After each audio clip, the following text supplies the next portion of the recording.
kalau seperti ini harusnya udah jadi parameter kita jangan trading pakai ini dulu ya. Ini nggak bener nih, oh gini ya. Mau loss berapa kali nih?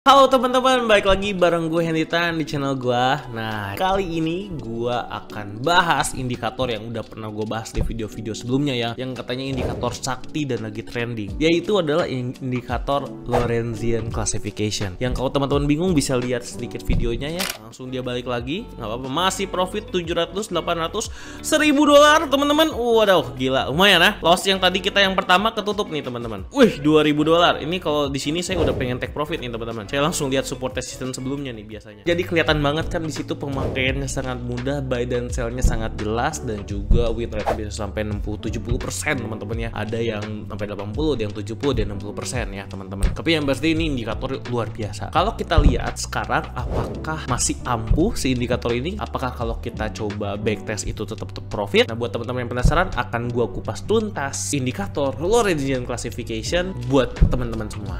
Oke, nah tapi sebelum itu teman-teman, buat teman-teman yang belum subscribe, wajib banget untuk subscribe channel ini dan berikan dukungan kepada channel ini. Supaya apa? Supaya channel ini terus berkembang dan bisa terus update setiap hari. Oke, kalau gitu langsung aja kita menuju ke pembahasannya. Oke, teman-teman, jadi sekarang kita akan coba bahas indikator Lorentzian Classification. Jadi kalau teman-teman cari di TradingView, tinggal ke indikator, terus cari yang ini Lorenz ya, Machine Learning Lorentzian Classification. Jadi dulu ini sempat trending di TradingView ya, sekarang pun masih, tapi tidak se-booming waktu itu. Jadi kalau kita klik, teman-teman akan lihat tampilannya jadi seperti ini. Jadi kalau teman-teman bingung sama angka-angka minus 8 minus 6 nya, kita tinggal edit aja, kita nggak butuh soalnya angka itu, labelnya kita hapus dan jadi lebih bersih. Nah, untuk cara pemakaiannya gampang sekali juga ya, seperti super trend dan juga indikator-indikator strategi lainnya. Intinya kalau ada warna merah kita sell, kalau ada warna hijau ini buy. Cuma saya sendiri lebih suka indikator ini dibanding dengan indikator super trend ya, karena lebih oke lah, lebih akurat ya dibandingin yang sebelumnya. Karena Lorentzian Classification itu adalah campuran dari berbagai macam indikator di sini ya. Jadi kalau teman-teman lihat di sini inputnya ada RSI, WT,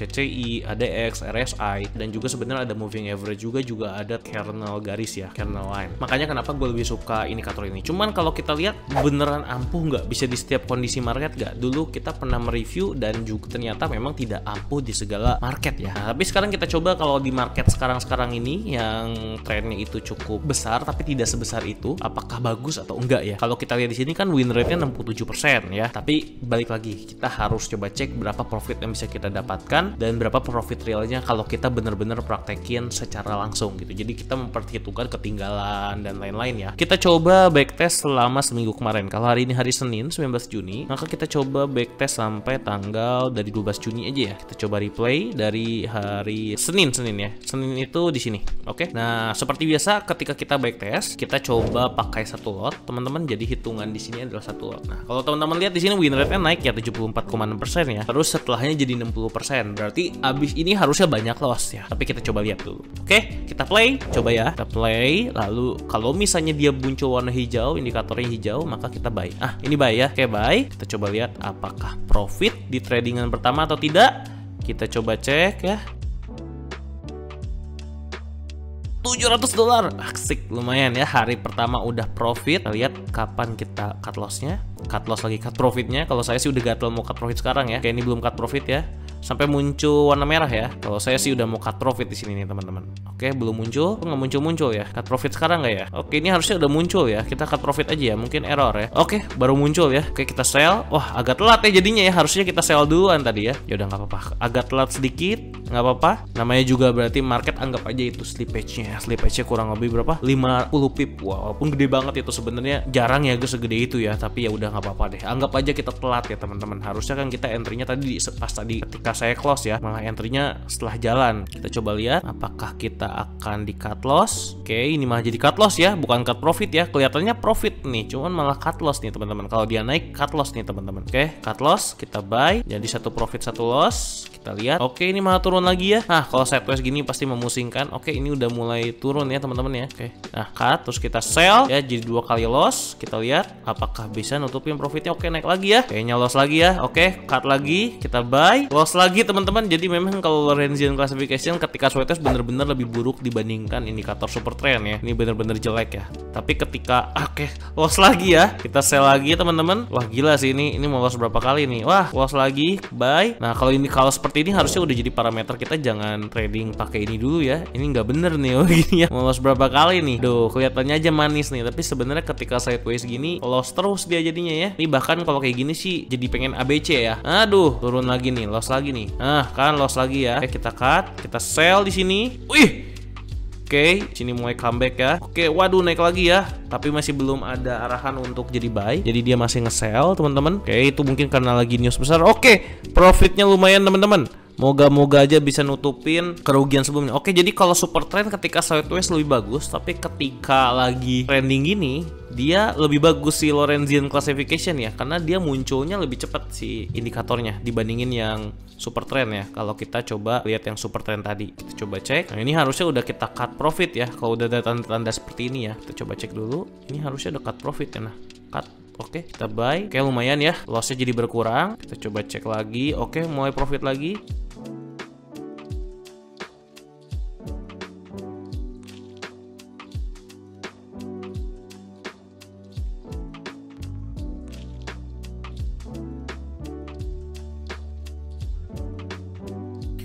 Wow ya, malah makin parah ya lossnya ya. Jadi ternyata malah kurang bagus ya teman-teman ya indika marketnya gini. Padahal kelihatannya tadi bagus loh, tapi ternyata ketika dijalanin itu banyak banget telatnya teman-teman. Jadi ternyata si indikator ini kadang bagus kadang enggak ya teman-teman ya. Jadi kelihatannya bagus tapi banyak telatnya loh ketika kita jalanin. Oke, bahkan minusnya sekarang jadi 2500. Bagusan indikator super trend ya dipikir-pikir ya. Kita coba lihat ya. Lanjut terus. Oke, kita cut lalu kita buy. Oke, lumayan ya, berkurang setengah nih lossnya. Waduh, loss lagi teman-teman. Aduh, loss lagi ya. Sell, kita sell, coba sell lagi ya. Jadi yang kayak gini-gini nih agak mengganggu ya si Lorentzian classification ini. Kayaknya settingannya kalau untuk market yang agak sideways seperti ini harus diganti deh. Soalnya kemarin kan bener-bener trendingnya lagi kuat banget ya ketika kita review Lorentzian classification sebelumnya. Oke, cut, kita buy ya. Waduh, lossnya makin gede ya. Nah, ini ada profit segini tapi kalau cuma 1000 nggak cukup ya. Soalnya kita udah loss 2200 teman-teman. Kita coba lihat aja beneran bisa profit seperti yang ditulisannya nggak sih? Oke, kita cut profit jangan di sini. Harusnya sih udah cut profit ya. Kalau saya sih udah mau cut profit seperti ini. Kita cut profit aja teman-teman. Jangan ya, kita konsisten aja ya. Wah, oke, cut lalu kita sell. Kita coba sell. Oke, lumayan balik ya. Akhirnya comeback teman-teman. $874. Aduh. Cut lagi, buy lagi ya teman-teman. Oke, malah turun. Oke, ini kayaknya dilanda sideways nih. Ini kayaknya bakal loss lagi nih kelihatannya. Waduh, loss lagi teman-teman ya. Bener-bener ya, ini kelihatannya aja manis nih. Ini kayak dari sini ke sini kelihatannya profit nih. Tapi loss loh teman-teman ya. Waduh, gimana nih ya. Jadi memang kadang kepakai kadang enggak ya indikator ini. Ternyata tidak semanis itu ya pakai indikator ini. Aduh, ini juga nih kelihatannya profit tapi sebenarnya kelihatannya dari sini nih, tapi sebenarnya enggak nih teman-teman. Mana nih, cuma sampai sini doang nih. Karena kan telat ya tadi ya. Mungkin kalau pakai ini harus dikecilin time frame-nya ke 1 menit ya biar lebih real time. Oke, cut profit lalu kita buy. Buy malah turun ya. Wah, langsung berubah lagi nih, sell. Terus sekali lossnya bisa gope nih, lihat 50 pip. Waduh, loss ya teman-teman ya. Ternyata walaupun kelihatannya tadi profitnya gede teman-teman, kita kalau cuman pakai si Lorentzian classification ini aja hasilnya ternyata kurang bagus ya, bahkan lebih baik yang super trend tadi. Kalau kita coba kombinasikan ini dengan indikator yang lain, misalnya market structure dan lain-lainnya ya, jadi kita bisa menghindari loss ketika sideways tadi, juga bisa mendapatkan profit yang besar ketika lagi trennya lagi kuat sekali. Itu baru bisa kita memaksimalkan si Lorentzian classification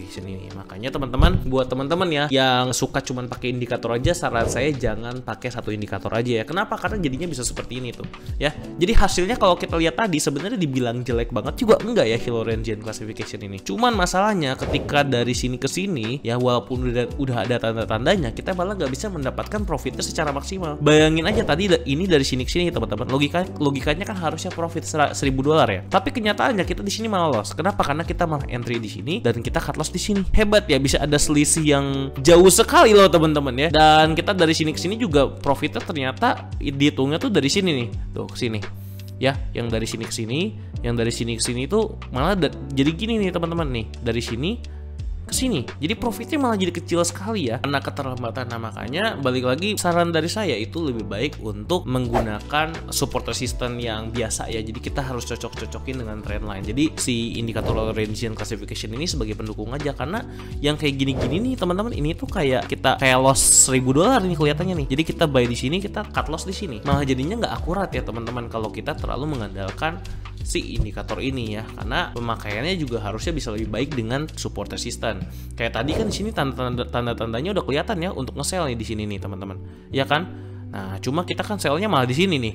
Jadi kan profitnya cuma dari sini ke sini teman-teman, jadi malah profitnya sedikit sekali ya teman-teman ya. Atau bahkan kalau mau lebih-lebihnya dari sini lah ya, kita cuma dapat 1300, padahal harusnya kita bisa udah mulai dari sini nih. Ketika udah breakout si support ini, kita kan bisa take profit di sinilah nih ketika dia mau naik ke atas gitu di sini ya kan. Jadi nggak usah nunggu sampai ke sini sebenarnya kalau kita menggunakan price action, stop loss dan take profit dan juga BEP, itu bisa memaksimalkan profit kita ya. Oke teman-teman, jadi itu aja yang bisa gue sampaikan soal si Lorentzian classification ini. Ya bisa dibilang indikator ini sebenarnya tidak buruk ya, bagus lah sebenarnya asal kita cara pakainya bener. Tapi jangan cuman pakai si Lorentzian classification ini aja. Kenapa? Karena kita udah buktikan tadi, memang kadang bisa profit teman-teman, tapi tidak selalu profit kalau kita pakai indikator ini. Buktinya tadi banyak sekali momen-momen yang terlewatkan yang harusnya kita bisa profit tapi malah jadi nggak profit karena telat terus. Padahal kita bisa menggunakan price action, breakout ya, bisa menggunakan support resistance biasa untuk memaksimalkan profit kita. Itu aja yang bisa gue sampaikan. Moga-moga teman-teman paham di sini kalau menggunakan satu indikator saja itu kurang cukup ya. Kita harus menggunakan berbagai indikator, kita kombinasikan dan bisa mendapatkan hasil yang lebih optimal. Itu aja yang bisa gue sampaikan. Kalau teman-teman ada pertanyaan langsung aja tulis di kolom komentar. Sampai jumpa di video berikutnya. Bye bye.